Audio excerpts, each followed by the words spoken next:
The carbon, right, has sp hybridization. There's another carbon with sp hybridization. Each of those have an electron in them. Carbon is connected to a hydrogen. There's the hydrogen. So this, which I'm going to draw as carbon, carbon, hydrogen, hydrogen, sigma bond, sigma bond, sigma bond. There's the sigma bond network for this molecule. Okay? And now look at it. I have two p orbitals on each carbon left over. So one p orbital overlap will be what we just saw. In the plane, there is a pi bond. So I've got a sigma and a pi. Then I have another p orbital that's left over. And the other p orbital is 90 degrees to this one. And so the other one sticks, hard to draw this, I'm going to draw kind of sticking out and back. Sticking out of the plane and back behind, right? And those two each have an electron in them, and so I end up with a second pi bond. The two pi bonds are 90 degrees to each other. So that triple bond is a sigma bond and two pi bonds. Everybody okay with that? We know that we use sp hybridization because of the electron domain geometry. We know we have two p orbitals left over with a single electron because of Hund's rule and how we build things, no lone pairs on the carbon. We know what we've got. And we use those p orbitals with electrons. And each p orbital overlap gives you a single pi bond. And those two pi bonds are orthogonal to each other. That means 90 degrees to each other. Okay? Everybody go with that?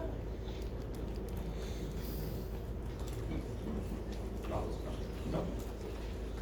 Okay, now, one thing, just kind of structural detail about sigma bonding, pi bonding, just to point out to you. If you have an interaction between two atoms that requires just sigma bonding, a single bond, it turns out that there's just a single lobe overlap between those. So it turns out you could imagine taking the two sides of that molecule, if they're connected by a single bond, you can take the two sides and rotate them with respect to each other. They rotate relative, not completely freely. Things can bump into each other and cause these energy barriers. You can see a lot of discussion in that in organic chemistry. But they're relatively free. You can rotate, spin one side versus the other because there's just a single lobe overlap. It's like an axis. But once you bring in a pi bond, one pi bond or two pi bonds, the pi bonds are like this, and they're a double lobe overlap. And if you take the two sides of the molecule, and if you try to rotate it, so think of the ethylene, carbon with two hydrogens, carbon with two hydrogens. Let's say I take that two hydrogens there, and I want to rotate them. If you start rotating them, the p orbitals rotate out of alignment. The p orbitals stay fixed. So they rotate out. They stay in that plane. And if you rotate that plane, the p orbitals rotate. Now they're not overlapped anymore. And Valence-Bond theory says they want to stay overlapped. So they don't let you rotate. So when you have pi bonding, double or triple bonds, you can't freely rotate around that bond. They're kind of rigid, set in place. And that's really important for a lot of applications. Protein structure really counts on the fact that when you build the protein along the backbone, there are places where you get these partial double bonds, which keeps the protein from being able to rotate everywhere. It causes fold in very specific ways. Lots of places where this is important. You'll be seeing this in organic chemistry and in biochemistry and biology elsewhere. Okay? So just a point that won't really be. It won't really be important for us in Gen Chem, but it's something to keep in mind. We mention it now because we talked about it. Okay. All right. Last kind of thing I think I'm going to be able to get to today, I want to point out is when we're drawing organic molecules, okay? This is a small organic molecule. This isn't very big at all. And when you draw organic molecules, we often have to take some shortcuts, or else you get too many details on the page. It's hard to see the trees because of the forest. Right? It's hard to see what's going on because there's just too much. All right? And so we have some shortcuts or abbreviations we take, and I want to point them out to you. The kinds of things you might be asked on a molecule like this would be, given that molecule, how many sigma bonds? How many pi bonds? How many total electrons are involved in sigma bonds or pi bonds? At any given atom, what is the geometry? What is the shape at that point? What's the hybridization at that point? Right? So all of those things are possible given this. But when you're going to answer questions like that, you have to make sure you have all the details. And this molecule doesn't have all the details.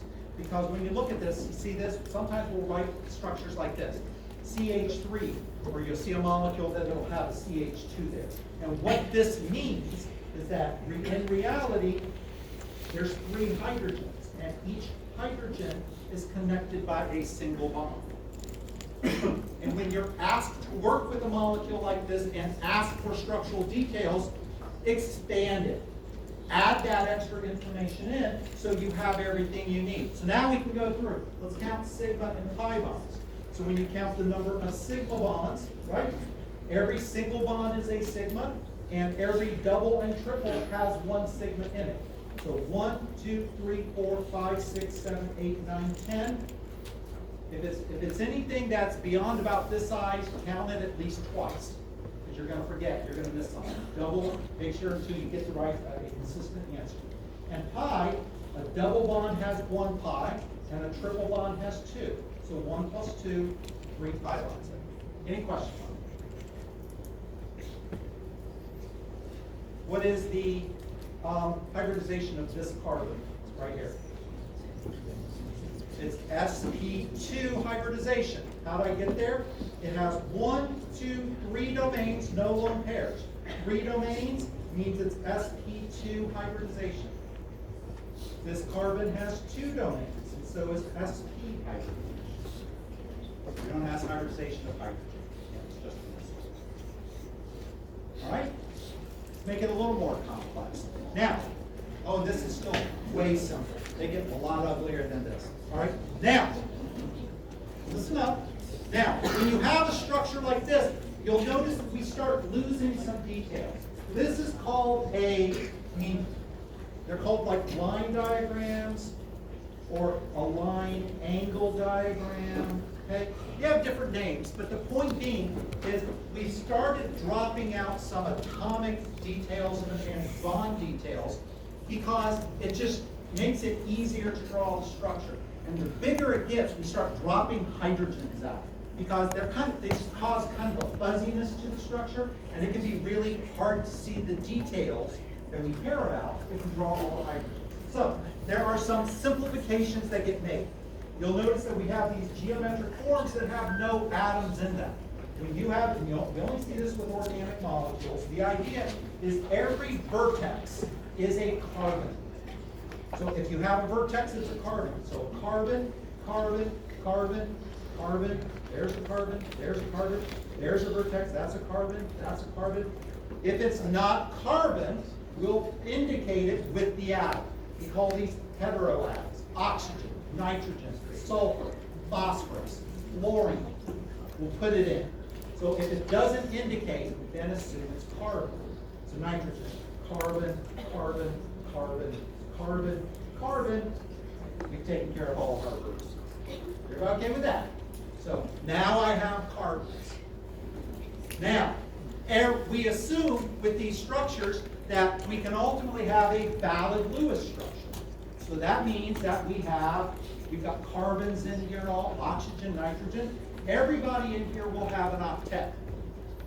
And so if the drawing doesn't show an octet, we fill its octet. And so the rule is, if it's carbon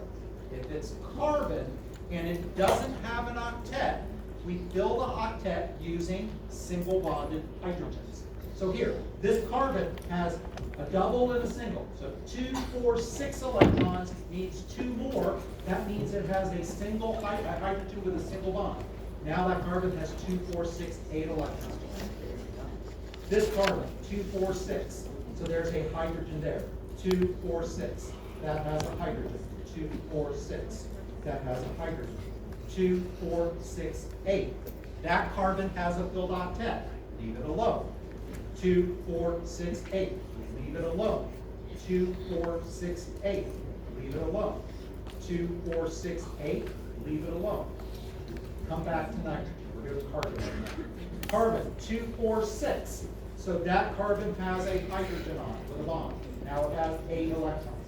2, 4. That means this carbon has 2 hydrogens on it. Not a hydrogen with a double bond, right? 2 single bonded hydrogens. 2, 4. This guy needs 2 single bonds. This carbon, 2, 4, 6, 8, it's done. Carbon 2, 4, 6, 8, done. Now I've added the hydrogens to the molecule. See how it starts getting complex? Now, if you have a heteroatom, then what you do is you fill the octet with lone pairs, not hydrogen. So this oxygen, 2, 4, needs 4 more electrons, so that oxygen gets 2 pairs.